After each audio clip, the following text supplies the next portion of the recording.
बच्चों, आज हम पढ़ेंगे कक्षा 8 सामाजिक अध्ययन के अंतर्गत सामाजिक एवं राजनीतिक जीवन विषय का तीसरा पाठ संसद तथा कानूनों का निर्माण। हम आपको बताएंगे इस पाठ से संबंधित प्रश्नों के उत्तर।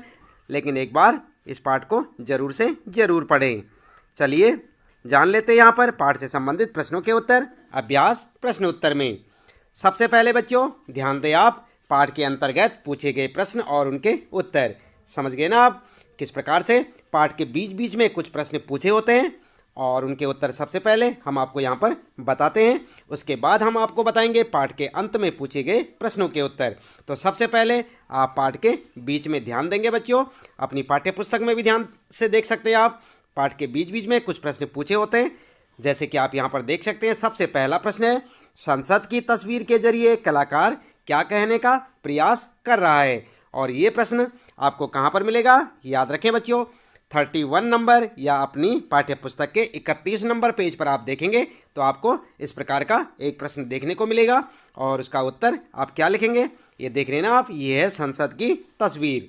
और इस तस्वीर से कलाकार क्या कहने का प्रयास कर रहा है, उत्तर लिखेंगे, इस तस्वीर के द्वारा कलाकार यह कहने का प्रयास कर रहा है कि, और उसके बाद यहाँ पर जो है हेडिंग डाल के आप जो है पॉइंट में लिखेंगे, नंबर 1, सभी व्यक्तियों को अपने प्रतिनिधियों के माध्यम से संसद तक पहुंचने का अधिकार प्राप्त है। दूसरी बात क्या कहता है कलाकार, प्रत्येक व्यक्ति चाहे वह स्त्री हो या पुरुष, हिंदू हो या मुस्लिम या सिख या ईसाई हो, सबको निर्वाचित होकर संसद में पहुंचने का अधिकार है। अगला पॉइंट है, देश का प्रत्येक नागरिक निर्णय प्रक्रिया में शामिल है। तो इस प्रकार से आप अपने इस पहले प्रश्न का उत्तर लिख सकते हैं बच्चों। देख रहे हैं ना आप, ये है पहला प्रश्न और यहाँ पर संसद की तस्वीर और कलाकार इस तस्वीर के द्वारा इन 3 बिंदुओं को आप ध्यान से लिखें, यही सब कहने का प्रयास कर रहा है। तो ये आपका उत्तर हो जाएगा। इसके बाद बच्चों दूसरा प्रश्न शुरू होता है आपका, सार्वभौमिक वयस्क मताधिकार क्यों मिलना चाहिए, इसके पक्ष में एक कारण बताइए। और आपको ये प्रश्न देखने को मिलेगा 32 नंबर पेज पर, यानी कि आप अपनी पाठ्य पुस्तक के अपनी किताब के 32 नंबर पेज पर देखें, 32 नंबर पेज पर आपको इस प्रकार का एक प्रश्न देखने को मिलेगा। इसका उत्तर क्या लिखेंगे, उत्तर इस प्रकार से लिखेंगे बच्चों, सार्वभौमिक वयस्क मताधिकार क्यों, और यहाँ पर हेडिंग डाल के लिखेंगे, नंबर 1, लोकतंत्र में नागरिकों की भागीदारी और सहमति को महत्व दिया जाता है। नंबर दूसरा पॉइंट लिखेंगे, इससे सभी वयस्क नागरिक निर्णय प्रक्रिया में हिस्सा ले सकेंगे।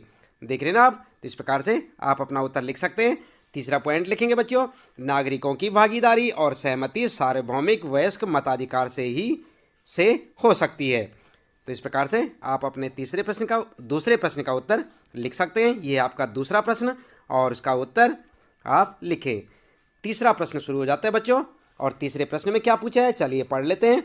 क्लास मॉनिटर का चुनाव शिक्षक द्वारा किया जाता है ना। आपकी कक्षाओं में भी क्लास मॉनिटर का चुनाव कौन करता है, शिक्षक, या विद्यार्थी भी कर सकते हैं, कई बार विद्यार्थियों द्वारा भी होता है। आपकी राय में इस बात से कोई फर्क पड़ता है या नहीं, चर्चा कीजिए।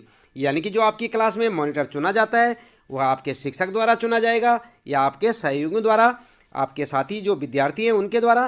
तो आपकी क्या राय है और आपको क्या फ़र्क पड़ता है या नहीं पड़ता, कोई फ़र्क नहीं, इस पर चर्चा करनी है।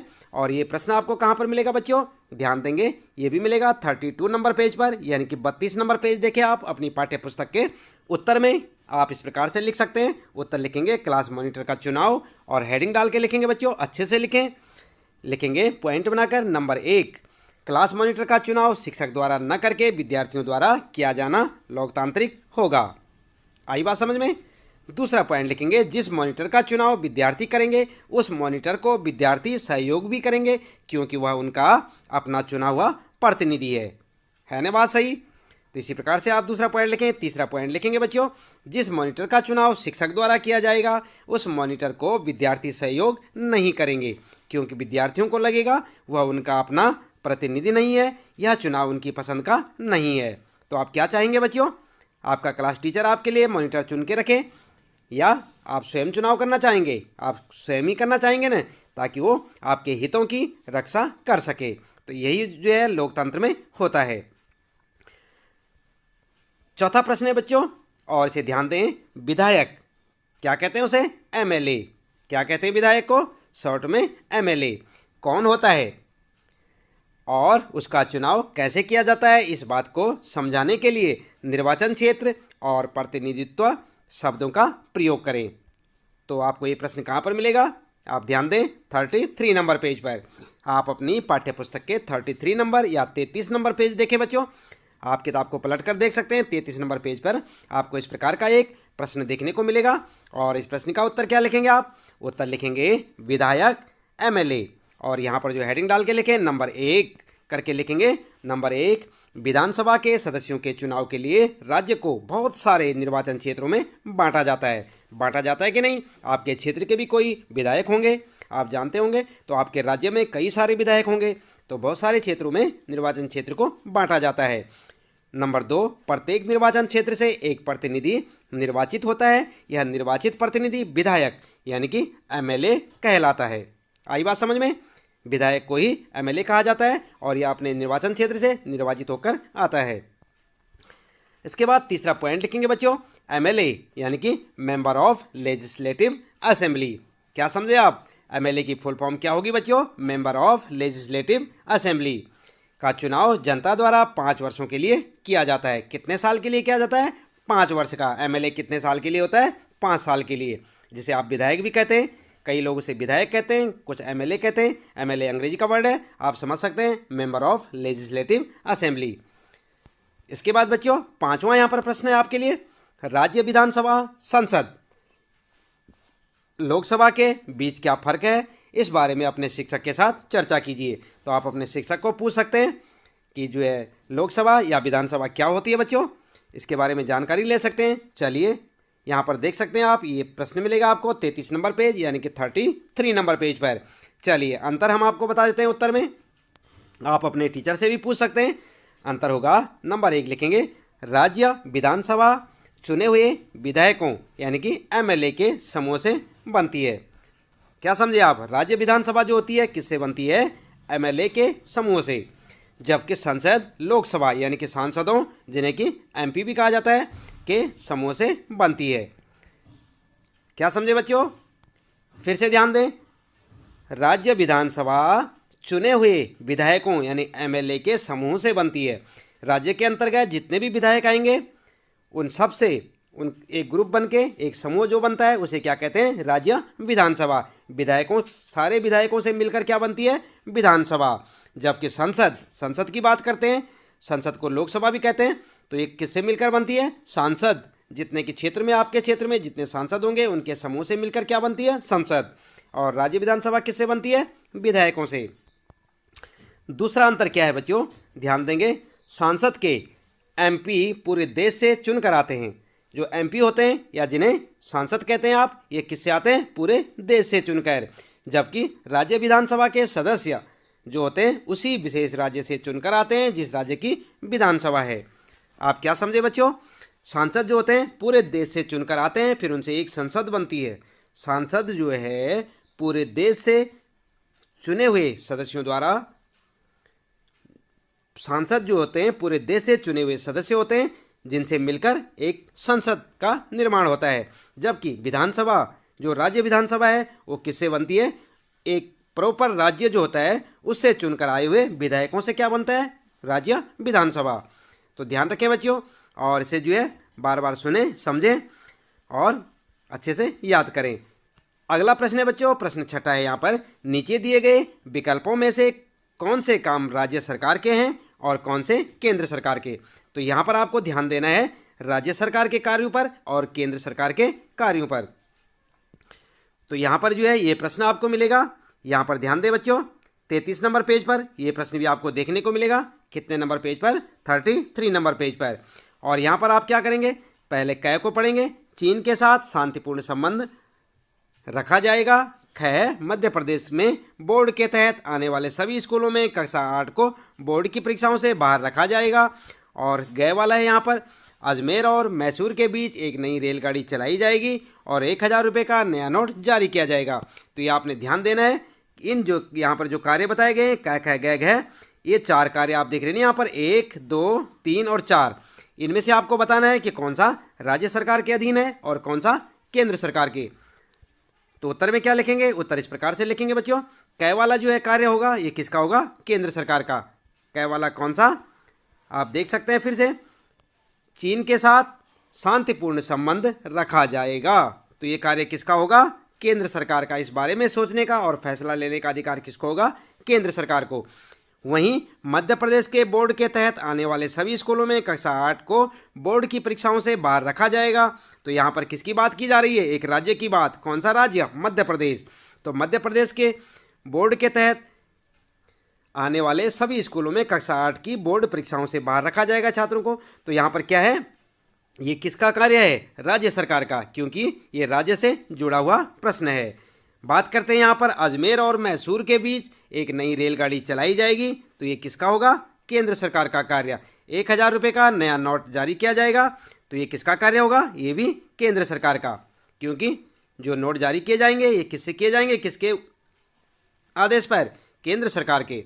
तो इस प्रकार से आप अपने उत्तर लिख सकते हैं। कै वाले का लिखेंगे केंद्र सरकार, खे वाले का राज्य सरकार, गय वाले का केंद्र सरकार और घय वाले का भी केंद्र सरकार। समझ गए ना आप? केंद्र सरकार और राज्य सरकार के कार्यों के बारे में आप इस प्रश्न में देख सकते हैं, प्रश्न 6 में। और कै खे गय घय यहाँ पर 4 प्रश्न दिए गए हैं, ये किसके कार्य हैं और यहाँ पर आप उत्तर उनके देख सकते हैं। ठीक है बच्चों, अच्छे से देखें गौर से। इसके बाद 7वां प्रश्न है यहाँ पर, निम्नलिखित शब्दों को रिक्त स्थानों में भरें।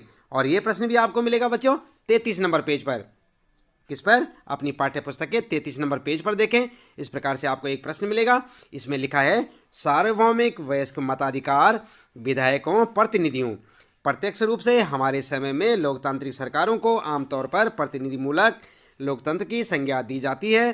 प्रतिनिधिमूलक लोकतंत्र में लोग, और यहाँ पर जो आपके लिए रिक्त स्थान छोड़ रखा है, खाली जगह, यहाँ पर आपको कुछ लिखना है, हम आपको बताएंगे। आप लगातार जुड़े रहें हमारे साथ और देखते रहें इस प्रश्न को। हिस्सेदारी नहीं करते बल्कि चुनाव प्रक्रिया के जरिए अपने, और फिर यहाँ पर खाली आपके लिए, को चुनते हैं। ये फिर यहाँ पर खाली पूरी जनता के बारे में मिलकर फैसला लेते हैं। आज के दौर में ऐसी किसी सरकार को लोकतांत्रिक नहीं कहा जा सकता जो अपने लोगों को, फिर यहाँ पर खाली है, ना देती हो। इसका मतलब यह है कि देश के सभी वयस्क नागरिकों को वोट देने का अधिकार होता है। तो कितनी जगह आपके लिए यहाँ पर खाली है? ध्यान देंगे, 1 2 3, यहाँ पर जो है तीसरी जगह खाली है और यहाँ पर चौथी जगह खाली है। तो इन पे आपको जो इन जगह पे कुछ लिखना है। तो क्या लिखेंगे आप? फर्स्ट वाली खाली जगह पे लिखेंगे प्रत्यक्ष रूप से, सेकेंड वाली में प्रतिनिधियों, और यहाँ पर जो थर्ड में विधायक, और फोर्थ में सार्वभौमिक वयस्क मताधिकार। समझ गए ना आप? जो 4 जगह आपके लिए खाली हैं उन चारों जगहों में उत्तर में आप क्या लिखेंगे? इनको भरेंगे आप वहाँ पर, और आपके प्रश्न का उत्तर हो जाएगा बच्चों। देख रहे ना आप, ये 7वां प्रश्न है और 7वें प्रश्न में यहाँ पर जो है 1 2 3 और 4 जगह खाली हैं, और इन 4 जगहों पर आप इस प्रकार से इन चारों को अलग अलग लिख सकते हैं। इसके बाद बच्चों 8वां प्रश्न है यहाँ पर, आप पढ़ चुके हैं कि पंचायत राज या विधायिका या संसद के लिए चुने जाने वाले ज़्यादातर निर्वाचित प्रतिनिधियों को 5 साल की अवधि के लिए चुना जाता है। ऐसा क्यों है कि जनप्रतिनिधियों को केवल कुछ सालों के लिए ही चुना जाता है, जीवन भर के लिए नहीं? तो आप जानते हैं बच्चों ऐसा क्यों है? केवल जो है सभी को जो है 5 साल के लिए ही क्यों चुना जाता है, आजीवन या जीवन भर के लिए क्यों नहीं? तो आपका उत्तर क्या लिखना है हम आपको बताते हैं। आप ध्यान दें, ये प्रश्न भी आपको 33 नंबर पेज पर मिलेगा, और उत्तर में आप इस प्रकार से लिख सकते हैं, निर्वाचित प्रतिनिधियों का चुनाव निश्चित समय के लिए, और नंबर 1 लिखेंगे जीवन भर के लिए प्रतिनिधियों का चुनाव उन्हें निरंकुश बना सकता है, यानी कि वो मनमानी करने लग जाएंगे, क्योंकि उन्हें किसी बात का डर नहीं रहेगा। उन्हें लगेगा कि हम तो हमेशा के लिए जो है नेता बन चुके हैं, और अब वे उल्टे सुल्टे काम, गलत सलत कार्य करने लग जाएंगे। उन्हें किसी का डर या भय नहीं रहेगा, इसलिए उन्हें केवल सीमित समय अवधि के लिए या कम समय के लिए ही चुना जाता है। फिर वो जो है अपनी मेहनत और ईमानदारी से अच्छे अच्छे कार्यों को कर सकते हैं। नंबर 2 पॉइंट लिखेंगे, निश्चित अवधि के लिए प्रतिनिधियों का चुनाव लोगों को यह जांचने परखने का मौका देता है कि उनका प्रतिनिधि उनके हितों का ध्यान रखता है या नहीं। दूसरी बात यह है बच्चों कि कम समय के लिए जब उन्हें चुना जाता है तो लोगों को पता चल जाता है कि जो उन्होंने प्रतिनिधि चुना है वह अच्छा कार्य कर रहा है या नहीं कर रहा है, लोगों के हितों का ध्यान रखता है कि नहीं रखता। और 3 पॉइंट लिखेंगे, निश्चित अवधि के चुनाव से प्रतिनिधियों को इस बात का भय रहता है कि यदि उन्होंने जनता के हितों के लिए काम नहीं किया, अगली योजना में उन्हें हटाया भी जा सकता है। तो ध्यान रखें बच्चों, 5 साल के अंतर्गत अगर उन्होंने अच्छा कार्य नहीं किया और लोगों का हित जो है मद्देनज़र नहीं रखा, लोगों के हितों का ध्यान नहीं रखा, तो उन्हें जो है आगे आने वाले जो अगले 5 साल होंगे उनके लिए नहीं चुना जाएगा, उन्हें हटा दिया जाएगा और फिर दूसरे व्यक्ति को प्रतिनिधि के रूप में चुना जाएगा। इसलिए वे अच्छा कार्य करना चाहते हैं ताकि आने वाले फिर 5 सालों के लिए दोबारा से चुने जाएं। तो ध्यान रखें बच्चों, इस प्रकार से आप इस प्रश्न का उत्तर लिख सकते हैं। ये 8वां प्रश्न है आपका और इसका उत्तर आप इस प्रकार से दे सकते हैं। बात करते हैं बच्चों, अगला 9वां प्रश्न है। यहाँ पर आप यह पढ़ चुके हैं कि सरकार की कार्यवाहियों पर अपनी सहमति या असहमति व्यक्त करने के लिए लोग केवल चुनाव का ही इस्तेमाल नहीं करते बल्कि वे दूसरे रास्ते भी अख्तियार करते हैं। क्या आप छोटे से नाटक के जरिए इस तरह 3 तरीके बता सकते हैं? और ये प्रश्न आपको मिलेगा बच्चों, ये भी 33 नंबर या 33 नंबर पेज पर देखने को मिलेगा। कौन सा? 9वां प्रश्न। यहाँ पर जो है बच्चों उत्तर में लिखेंगे आप, विद्यार्थी नाटक स्वयं आयोजित करें। नीचे कुछ संकेत दिए गए हैं, तो नाटक तो आपको स्वयं से करना है, इसे आप लिखें नहीं, इसे आप ध्यान रखें। क्या करना है आपको? उत्तर में आपको लिखना है, यहाँ से शुरू करना है आपने पॉइंट से, इसको आप जो है केवल ध्यान में रखें। विद्यार्थी नाटक स्वयं करें, इसे आप लिखें नहीं, अपनी नोटबुक में आप इसे ना लिखें, इस लाइन को ना लिखें, आपको नाटक करना है। और नीचे आपके लिए कुछ संकेत दिए गए हैं, और संकेत क्या है बच्चों? नंबर 1, विद्यार्थियों का एक समूह सरकार की गलत नीतियों के खिलाफ जुलूस निकालने या नुक्कड़ नाटकों या सार्वजनिक सभाओं के नाटक का मंचन कर सकता है। नंबर 2, विद्यार्थियों का एक समूह सरकार की गलत नीतियों के खिलाफ लेख लिखने का मंचन कर सकता है। नंबर 3 है, विद्यार्थियों का एक समूह इलेक्ट्रॉनिक मीडिया के माध्यम से सरकार की गलत नीतियों के खिलाफ नाटक का मंचन कर सकता है। क्या समझे आप? आपको ये सारी चीज़ें एक्टिविटीज़ के अंदर करनी होती हैं बच्चों, और ये जो 9वां प्रश्न है आपका, इसमें आपको समझना है। ठीक है, इस प्रकार के आपको नुक्कड़ नाटक या मंचन आदि करके दिखाने हैं। यहाँ पर जो है फिर 10वां प्रश्न शुरू हो जाता है बच्चों। नीचे दी गई तालिका के आधार पर नीचे दिए गए प्रश्नों के उत्तर दें। और ये प्रश्न आपको मिलेगा 35 नंबर पेज पर। आप देख सकते हैं अपनी पाठ्यपुस्तक के 35 नंबर पेज, यानी 35 नंबर पेज देखें आप अपनी किताब के, और वहाँ पर आपको 8वीं लोकसभा के चुनाव का परिणाम यहाँ पर देख सकते हैं बच्चों। ध्यान दें, आपको ये जो 10वां प्रश्न है कहाँ पर मिलेगा? 35 नंबर पेज पर। ठीक है, और इस प्रकार के प्रश्न में यहाँ पर जो है एक टेबल आपको देखने को मिलेगी बच्चों। इस टेबल में आप देख सकते हैं सबसे ऊपर यहाँ पर राजनीतिक दल, निर्वाचित सांसदों की संख्या, और यहाँ पर राष्ट्रीय दल, और उसके बाद राष्ट्रीय दलों के नाम होंगे यहाँ पर। भारतीय जनता पार्टी, भारतीय कम्युनिस्ट पार्टी, भारतीय कम्युनिस्ट पार्टी मार्क्सवादी, और यहाँ पर जो है इंडियन स्पेलिस्ट, और भारतीय राष्ट्रीय कांग्रेस, जनता पार्टी, लोकदल, क्षेत्रीय दल, ऑल इंडिया अन्ना द्रमुक, और साथ ही साथ ये बहुत सारे आप देख सकते हैं बच्चों। यहाँ पर आप अपने हिसाब से इनके नाम देख सकते हैं। यहाँ पर ये सारे नाम आप पढ़ें, और उसके बाद इनमें जो है सदस्यों की संख्या दी हुई है, इसे भी आप ध्यान दें, इसे एक बार गौर कर लें, इसे आप ध्यानपूर्वक देखें इस टेबल को। इसके बाद यहाँ पर नोट करें आप, 1984 में असम और पंजाब में लोकसभा चुनाव नहीं हुए थे। और आपके लिए अब प्रश्न यहाँ पर आता है। पहला प्रश्न आपके लिए इसमें, कौन सरकार बनाएगा, क्यों? तो बता सकते हैं आप इस टेबल को देखकर कि कौन सरकार बनाएगा और क्यों। जिसके सबसे ज़्यादा सांसद निर्वाचित होंगे, सरकार उसकी ही बनेगी। तो आप देख सकते हैं यहाँ पर सबसे ज़्यादा किसके हैं सरकार में निर्वाचित सदस्य? 404। और किसके हैं? भारतीय राष्ट्रीय कांग्रेस के। तो यहाँ पर जो है बच्चों उत्तर में आप क्या लिखेंगे? उत्तर लिखेंगे भारतीय राष्ट्रीय कांग्रेस पार्टी सरकार बनाएगी, क्योंकि इस पार्टी के पास सर्वाधिक 404 निर्वाचित सदस्य हैं या प्रतिनिधि हैं, जो कुल निर्वाचित प्रतिनिधियों की संख्या के 50% से अधिक हैं। आई बात समझ में? सरकार किसकी बनेगी, कौन सरकार बनाएगा और क्यों? कौन बनाएगा सरकार? ध्यान दें बच्चों, टेबल में देखा आपने, मैंने आपको कहा था कि आप टेबल देखें। सबसे ज़्यादा सदस्य किसको दिख रहे हैं आपको? 404। किसके? ये भारतीय राष्ट्रीय कांग्रेस के। तो इन्हीं की सरकार बनेगी। याद रखें आप, ये टेबल आपके लिए इसीलिए दे रखी है कि आप जो टेबल को जो है ऑब्जर्व करेंगे, जांचेंगे टेबल को। दूसरा प्रश्न आता है यहाँ पर आपके लिए, विपक्ष किसको कहा जाएगा, उसकी क्या भूमिका है? तो आप देख सकते हैं बच्चों, उत्तर में लिखेंगे वे सभी राजनीतिक दल जो सरकार में शामिल नहीं है विपक्ष कहलाते हैं। जैसे तेलुगु देशम पार्टी मुख्य विपक्षी दल है। विपक्ष का कार्य सरकार की कमियों को जनता के सामने लाना होता है। तीसरा प्रश्न है बच्चों, लोकसभा में चर्चा के लिए कौन उपस्थित होंगे? उत्तर लिखेंगे राष्ट्रीय व क्षेत्रीय दलों के वे सभी सदस्य जो किसी भी निर्वाचन क्षेत्र से सांसद के रूप में निर्वाचित हुए हैं। ठीक है। चौथा प्रश्न है यहाँ पर, क्या यह प्रक्रिया कक्षा 7 में पढ़ाई गई प्रक्रिया जैसी ही है? उत्तर लिखेंगे हाँ, यह प्रक्रिया कक्षा 7 में पढ़ाई गई प्रक्रिया जैसी ही है। आप लिख सकते हैं इस प्रकार से। फिर उसके बाद बच्चों 10वें पाठ के जो 10वां प्रश्न था उसके 4 प्रश्न थे यहाँ पर। इसके बाद फिर 11वां प्रश्न शुरू हो जाता है और यहाँ पर पृष्ठ 28 पर दिए गए चित्र में 1962, ध्यान दें आप अपनी पाठ्य पुस्तक के 28 नंबर पेज पर देख सकते हैं। तो यहाँ पर जो है दिए गए चित्र में 1962 में हुए तीसरे लोकसभा चुनाव के परिणाम दिखाए गए हैं। इस चित्र के आधार पर निम्नलिखित सवालों के जवाब दें। तो आप कहाँ पर देखेंगे? पृष्ठ संख्या 28 पर। और फिर उस चित्र को देखकर इन सवालों के जवाब देने। और सवाल क्या हैं? ये हैं आपके सवाल। क ख ग। क में है लोकसभा में किस राज्य के सांसद सबसे अधिक हैं? आपके विचार से ऐसा क्यों है? ख है लोकसभा में किस राज्य के सांसदों की संख्या सबसे कम है? ग वाला प्रश्न है किस राजनीतिक दल ने सभी राज्यों में सबसे ज़्यादा सीटें जीती हैं? और अगला है घ वाला प्रश्न, आपके राज्य में कौन सा दल सरकार बनाएगा, कारण बताइए। तो आप देख सकते हैं बच्चों इलेक्शन रिजल्ट में यहाँ पर जो है इस प्रकार का एक चित्र मिलेगा आपको। 28 नंबर पेज पर इलेक्शन रिजल्ट होगा।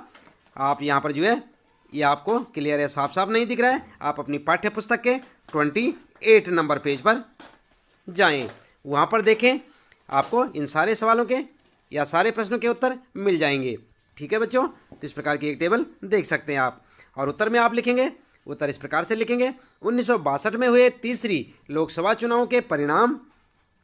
नंबर 1, लोकसभा में उत्तर प्रदेश के सांसद सबसे अधिक हैं क्योंकि यहाँ की जनसंख्या अन्य राज्यों की तुलना में अधिक है ना बच्चों? कहाँ पर है? उत्तर प्रदेश में। और इसके बाद दूसरा, मणिपुर और त्रिपुरा राज्यों के सांसदों की संख्या सबसे कम है। तो आप अपने 28 नंबर पेज पर देखें, वहाँ पर आपको दिखाई देगा कि मणिपुर और त्रिपुरा राज्य के सांसदों की संख्या सबसे कम है। तीसरा है यहाँ पर, कांग्रेस ने 2 सभी राज्यों में सबसे ज़्यादा सीटें जीती हैं। संसद में पूछे गए एक प्रश्न का उदाहरण आप देख सकते हैं बच्चों। यहाँ पर जो है आप देख सकते हैं लोकसभा और दिनांक 30 नवंबर 2007 उत्तर के लिए। और इसी प्रकार से आप जो है एक टेबल की तरह बना सकते हैं और आपका उत्तर स्पष्ट हो जाएगा। इसके बाद बच्चों अगला यहाँ पर 12वां प्रश्न आता है आपके लिए। फिर उपरोक्त प्रश्न के माध्यम से महिला और बाल विकास मंत्री से क्या जानकारी मांगी जा रही है? अगर आप सांसद होते तो कौन से 2 सवाल पूछते? आई बात समझ में? उत्तर में आप लिख सकते हैं स्कूलों में जंक फूड पर पाबंदी लगाने के लिए सरकार से कौन कौन से कदम उठाए हैं? सरकार ने कौन कौन से कदम उठाए हैं? तो नंबर 1, नंबर 2 करके लिखेंगे। जिन स्कूलों ने जंक फूड पर पाबंदी नहीं लगाई उनको दंड देने का क्या प्रावधान किया गया है? और यदि जंक फूड खाने से किसी छात्र की मृत्यु हो जाती है तो उसके माता पिता को कितनी क्षतिपूर्ति दी जाएगी, उसका प्रावधान किया गया है। ठीक है, तो इस प्रकार के यदि आप सांसद होते तो प्रश्न पूछ सकते थे। कौन से? पहला प्रश्न और आपका दूसरा प्रश्न। तो ये आपका उत्तर भी हो जाएगा। इसके बाद बच्चों आगे बात करते हैं 13वें प्रश्न पे। इस तालिका को देखने के बाद क्या आप यह कह सकते हैं कि पिछले 50 सालों में चुनाव में जनता की सहभागिता कम हुई है या बढ़ी है, या शुरुआती वृद्धि के साथ प्रायः स्थिर रही है? तो आप देख सकते हैं बच्चों ये प्रश्न आपको मिलेगा 39 नंबर पेज पर। कितने पर? 39 नंबर पेज पर आप देखेंगे। और यहाँ पर जो है इस प्रकार से आपको एक टेबल देखने को मिलेगी बच्चों, और आप इसे ध्यानपूर्वक देखें, इस टेबल की जांच करें आप। उसके बाद उत्तर में आप लिखेंगे जनता की सहभागिता में उतार चढ़ाव आए हैं। उत्तर क्या लिखेंगे आप? जनता की सहभागिता में उतार चढ़ाव आए हैं। 14वां प्रश्न है बच्चों, आपको संसद में महिलाओं की कम संख्या का क्या कारण समझ में आता है? चर्चा करें। समझ गए ना आप? संसद में महिलाएं कम क्यों हैं, इसका कारण आपने बताना है। उत्तर में लिखेंगे आप बच्चों, ये प्रश्न मिलेगा आपको 40 नंबर पेज पर। और यहाँ पर लिखेंगे आप संसद में महिलाओं की कम संख्या के कारण और नंबर 1, नंबर 2, नंबर 3 करके लिखेंगे। महिलाओं को उनके परिवार वालों से राजनीति में आने के लिए कम समर्थन मिलता है। सबसे पहला कारण तो यही है। दूसरा कारण, महिलाओं की राजनीतिक में स्वयं की रुचि कम है। और तीसरा कारण यह है बच्चों, राजनीति में बढ़ता अपराधीकरण भी महिलाओं की कमी का कारण है। ठीक है, तो इस प्रकार से आप अपना उत्तर दे सकते हैं इस 14वें प्रश्न का। इसके बाद बच्चों, जैसे हमने आपको बताया था कि पाठ के अंत में भी आपके लिए कुछ प्रश्न होते हैं, तो अब पाठ के अंत में दिए गए प्रश्नों के उत्तर जान लेते हैं बच्चों। जब आपने पूरा पाठ पढ़ लिया होगा तो पाठ के अंत में आपको इस प्रकार से प्रश्न मिलेगा। पहला प्रश्न होगा, राष्ट्रवादी आंदोलन ने इस विचार का समर्थन किया कि सभी वयस्कों को मत देने का अधिकार होना चाहिए। ठीक है, तो यहां पर जो है उत्तर में लिखेंगे,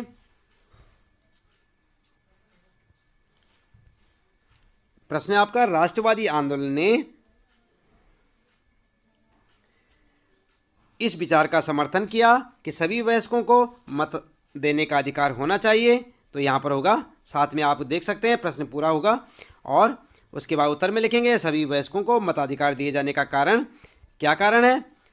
उत्तर में आप लिखेंगे नंबर 1, नंबर 2, नंबर 3 करके, सभी वयस्क नागरिकों को निर्णय प्रक्रिया में भागीदारी देने के लिए। और नंबर 2 लिखेंगे, लोकतंत्र में नागरिकों की भागीदारी और सहमति को महत्व दिया जाता है। नंबर तीसरा लिखेंगे, नागरिकों की भागीदारी और सहमति सार्वभौमिक वयस्क मताधिकार से हो सकती है। तो इस प्रकार से आप अपना उत्तर लिख सकते हैं। यहाँ पर ध्यान दें, प्रश्न में आपका क्यों या कारण बताइए लिख सकते हैं आप यहाँ पर। इसके बाद बच्चों दूसरा प्रश्न है, बंगाल में, यहाँ पर लिखेंगे आप, बंगाल में 2004 के संसदीय चुनाव क्षेत्रों का नक्शा दिया गया है। इस नक्शे में अपने राज्य के चुनाव क्षेत्रों को पहचानने का प्रयास करें। आपके चुनाव क्षेत्र के सांसद का क्या नाम है? आपके राज्य से संसद में कितने सांसद जाते हैं? कुछ निर्वाचन क्षेत्र को हरे और कुछ को नीले रंग में क्यों दिखाया गया है? ठीक है, तो ये आपका प्रश्न है दूसरा। और यहाँ पर आप देख सकते हैं, अपनी पाठ्य पुस्तक में देखें, वहाँ पर आपको साफ साफ दिखाई देगा। और उत्तर में लिखेंगे आप, संसदीय चुनाव क्षेत्रों का मानचित्र, पहला, दूसरा, तीसरा, इस प्रकार से पॉइंटों में लिखें। विद्यार्थी जिस राज्य जिस चुनाव क्षेत्र से आते हैं उसी के अनुसार स्वयं उत्तर दें। तो क्या करेंगे आप, मानचित्र देखेंगे बच्चों आप अपनी पाठ्य पुस्तक में, उसकी आप फोटो स्टेट करके यहाँ पर लगा सकते हैं। फोटो स्टेट भी आप जो है साथ में जोड़ सकते हैं बच्चों। और जिस राज्य में आप रहते हैं उसके जिस भी चुनाव क्षेत्र में आते हैं उसी के अनुसार आप अपना उत्तर लिखें, यानी कि आपके लिए स्वयं से ये आपको करना होगा ये प्रश्न। दूसरी बात का ध्यान रखें, हरे रंग के निर्वाचन क्षेत्र को अनुसूचित जाति के लिए आरक्षित किया गया है। और तीसरा जो है, नीले रंग के निर्वाचन क्षेत्र को अनुसूचित जाति के लिए आरक्षित किया गया है। इन बातों का आप ध्यान रखेंगे और इसी प्रकार से नक्शे को भरेंगे, यानी कि मानचित्र को आप भर सकते हैं। इसके बाद बच्चों तीसरा प्रश्न आता है यहाँ पर। अध्याय 1 में आपने पढ़ा था कि भारत में प्रचलित संसदीय शासन व्यवस्था के 3 स्तर होते हैं। इनमें से एक स्तर संसद यानी केंद्र सरकार तथा दूसरा स्तर विभिन्न राज्य विधायिकाओं यानी राज्य सरकारों का होता है। अपने क्षेत्र के विभिन्न प्रतिनिधियों से संबंधित सूचनाओं के आधार पर निम्नलिखित तालिका को भरें। तो आप जो है अपने क्षेत्र से इस तालिका को बनाएं। यहाँ पर जो है राज्य सरकार लिखें, यहाँ पर केंद्र सरकार लिखें, और कौन सा राजनीतिक दल अभी सत्ता में है, आपके क्षेत्र में निर्वाचित प्रतिनिधि कौन है, अभी कौन सा राजनीतिक दल विपक्ष में है, पिछले चुनाव कब हुए थे, अगले चुनाव कब होंगे, आपके राज्य में कितनी महिला प्रतिनिधि हैं। तो इस प्रश्न के उत्तर में आप जो है अपने हिसाब से तालिका बनाएं। आप जिस भी राज्य में रहते हैं बच्चों उसके हिसाब से अपने घर में बड़े लोगों से पूछें और इस तालिका को भर सकते हैं। उत्तर में आप देख सकते हैं इस प्रकार से भरेंगे आप, जैसे केंद्र सरकार, छात्र अपने राज्य के अनुसार भरें, ध्यान रखना अपने निर्वाचन क्षेत्र अनुसार आप स्वयं भरें, अपने राज्य के अनुसार आप भरें, अपने राज्य के अनुसार भरें, अपने राज्य के अनुसार, अपने राज्य के अनुसार। यहाँ पर जो है आप जो है अपने हिसाब से भरें। याद रहे बच्चों, आपसे फिर से कह रहा हूँ कि आप अपने राज्य या अपने क्षेत्र के हिसाब से इस तालिका को भरेंगे, ऐसे नहीं। और इसके साथ ही बच्चों इस पाठ से संबंधित प्रश्नों के उत्तर यहाँ पर समाप्त होते हैं। मिलते हैं फिर अगले पाठ की अगली वीडियो में। याद रहे, यदि अभी तक आपने चैनल को सब्सक्राइब नहीं किया तो चैनल को सब्सक्राइब अवश्य कर दें, बेल आइकन भी दबा दें, ताकि आपको इसी प्रकार अपने सारे प्रश्नों के उत्तर मिलते रहेंगे और जो आने वाली वीडियो होगी उसकी नोटिफिकेशन भी आपको मिलती रहेगी। और इसी प्रकार लगातार देखते रहें वीडियो, हमारे साथ जुड़े रहें।